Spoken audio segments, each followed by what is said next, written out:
اللہ رب العزت فرماتے ہیں انا، بے شک کوئی شک نہیں، ان المتقین، جو پرہیزگار ہیں متقی لوگ ہیں۔ تقوی کیا ہے؟ اصل میں ایک دل کی کیفیت کا نام ہے۔ رسول اللہ صلی اللہ علیہ وسلم نے فرمایا تقوی ہا ہونا، دل کی طرف اشارہ کر کے فرمایا تقوی ادھر ہے۔ دل کی وہ کیفیت جو گناہ کرتے وقت بندے میں جھجک آ جائے، کپ کپی آ جائے، ڈر آ جائے کہ اللہ کی نافرمانی ہو رہی ہے، اس کا نام ہے تقوی۔ وہ تنہائی میں بھی ہے تو ایک دم کانپ جائے کہ مالک کی نافرمانی ہو رہی ہے۔ اور اسی طرح دل کی اس کیفیت کا نام بھی تقوی ہے جو نیکی اور خیر کا معاملہ سامنے آئے تو وہ ایک دم تڑپ جائے کہ میں فوراً یہ کر گزروں، میں نیکی کر لوں، رہ نہ جائے۔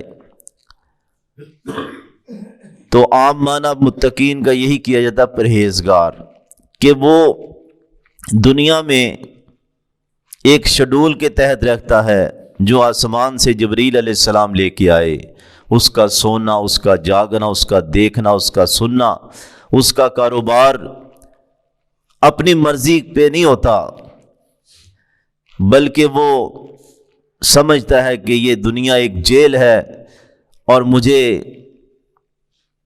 چند سال ادھر رہنا ہے، تو جو آسمان سے آرڈر آیا اس کے مطابق رہنا ہے، اس کے بعد آزادی ہے۔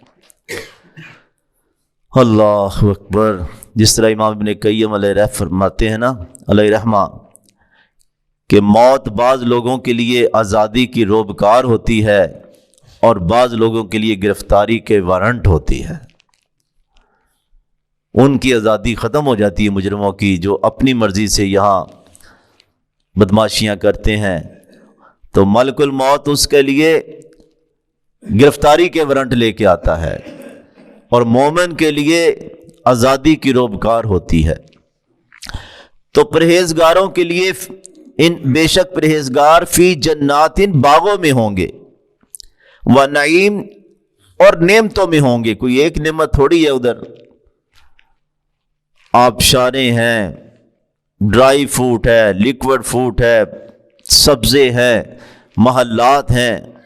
فاکہین بما آتاہم ربہم، خوشیاں منا رہے ہوں گے، لطف لے رہے ہوں گے، بے کا مطلب ساتھ، بما آتاہم ربہم، جو ان کا رب دے رہا ہوگا، ایک ایک نعمت کے ساتھ وہ خوش ہوں گے۔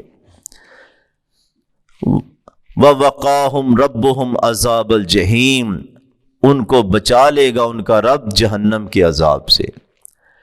جہنم کے عذاب سے بچنا ہی بہت بڑی نعمت ہے کہ ایک بندہ آگ سے بچ گیا۔ جنت تو اللہ کا فضل ہے۔ رسول اللہ صلی اللہ علیہ وسلم فرماتے ہیں اللہ کے فضل اور رحمت کے بغیر کوئی بندہ جنت میں نہیں جا سکتا یہ کہے کہ میں اپنے عمل کے حساب سے۔ صحابہ نے فوراً پوچھا یا رسول اللہ علیہ وسلم آپ بھی؟ فرمایا ہاں میں بھی، جب تک اللہ کی رحمت مجھے نہ ڈھانپ لے۔ تو انسان اپنی بشری کمزوریوں کی بنا پہ کوئی عمل کرتا بھی ہے، ہوتی تو اسی کی توفیق، اس میں بھی وہ کتنے سوراخ کر دیتا ہے۔ کوئی صدقہ کرتا ہے، کوئی نماز پڑھتا ہے، ہم سب کو پتہ کیا ہو رہا ہے۔ تو یہ سب رب کا فضل ہے کہ ٹوٹی پھوٹی باتوں کو بنیاد بنا کے جہنم سے بچا لے اور پھر عالی شان جنتوں میں بھیج دے۔ اور پھر کہا جائے گا کلو کھاؤ میرے بندو، وشربو پیو۔ اتنے مشروب دنیا کے کسی 7 سٹار اعلیٰ سے اعلیٰ ہوٹلوں میں بھی ایسے مشروب اور ایسے کھانے اور ڈشیں نہیں ہوں گی جو اہل جنت کو ملیں گی، تصور بھی نہیں آ سکتا دنیا میں رہ کے جنت کی نعمتوں کا۔ ہنیئن، لذت کے ساتھ۔ دنیا میں بندہ پسینے بہا کے پھر جا کے روٹی ملتی ہے، بلکہ بعض جگہ تو کہا ایک پوسٹ میں کہ روٹی بندے نو کھا لیندی، بندہ روٹی نو نہیں کھانا، روٹی بندے نو کھا لیندی، یعنی کہ وہ روٹی کماتے کماتے ہی ہڈیوں کا پنجر بن جاتا ہے، بیماریاں لگ جاتی ہیں۔ ایسی جگہ پہ لوگ کام کر رہے ہوتے ہیں کہ کی بات ہے ہر بندے کو اللہ کا شکر ادا کرنا چاہیے۔ کیمیکلز اڑ رہے ہیں، پھیپھڑے خراب ہو رہے ہیں، یہ جو کانوں کے اندر کام کرتے ہیں، کوئلوں کی کانوں کے اندر، یہ کتنی مشکل ہے. سارا دن وہ کالک اندر جا رہی ہے، چہرے پچھانے نہیں جاتے. سخت جون جولائی کے مہینوں میں ایک بندہ سریے کے کام کر رہا، ادھر آگ کی بھٹیاں لگی ہوئی ہیں، بوائلر لگے ہوئے ہیں ہم کئی جگہ. تو ہر وقت بندہ اپنے سے نیچے دیکھے اور اللہ کا شکر ادا کرے. اس دن جنت کے اندر فرمایا جائے گا کھاؤ اور پیو اور لذت کے ساتھ.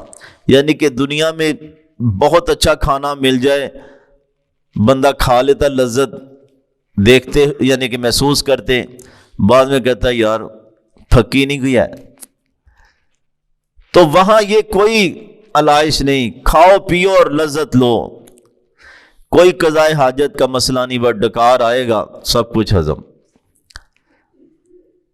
بما کنتم تعملون، کیوں؟ اس لیے کہ تم عمل کرتے تھے. یہ نہیں کہ تم سید زادے تھے، تم صاحب زادے تھے، تم پیر زادے تھے، تم فلاں امت میں سے تھے. نہیں، عمل اس لیے کہ تم عمل کرتے تھے، اور عمل بھی وہ جو اللہ رسول نے فرمایا. یہ نہیں کہ دماغ ڈالنی شروع کر دیں، یہ بھی تو لوگ عمل کر رہے ہیں نا. متکئین علی سرر، ٹیک لگا کے بیٹھے ہوں گے تختوں کے اوپر. بندہ ٹیک اس کا لگاتا ہے جب بے تکلف ہو، یہ نہیں کہ کوئی اس جنت کا ادھر کوئی خوف ہے، بے تکلفی سے ٹیک لگا کے بیٹھے ہوں گے. صوفے کس طرح ہوں گے؟ مصفوفتن، صف کی شکل میں، قطار کی شکل میں. سورہ صافات میں ہے متقابلین، جنتی آمنے سامنے بیٹھے ہوں گے، کسی نے کسی کی طرف پشت نہیں کی ہوگی. وَزَوَّجْنَاهُمْ بِحُورٍ عِین، ہم ان کا نکاح کر دیں گے. وہاں بھی پاکیزہ زندگی ہے، یہ نہیں کہ کوئی نائٹ کلب کھلے ہوئے ہیں. وَزَوَّجْنَاهُمْ، ہم ان کا نکاح کر دیں گے، شادی کر دیں گے. بِحُورٍ عِین، عین کہتے ہیں یعنی کہ حورٍ عین ایک ایسی خاتون کے اوپر جس کا رنگ بے حد سفید ہو، آنکھیں اس کی موٹی ہوں اور سیاہ حصہ زیادہ ہو، اگر سفید بھی ہے تو بالکل کلیئر سفید ہو.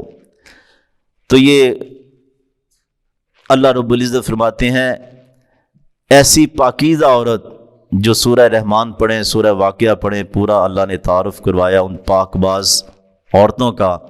تو جنتیوں کے لیے ایسی ہی پاک باز عورتیں ہوں گی اور اللہ ان کا نکاح کر دیں گے، شادی کر دیں گے. اللہ سمجھنے ان کی توفیق عطا فرمائے.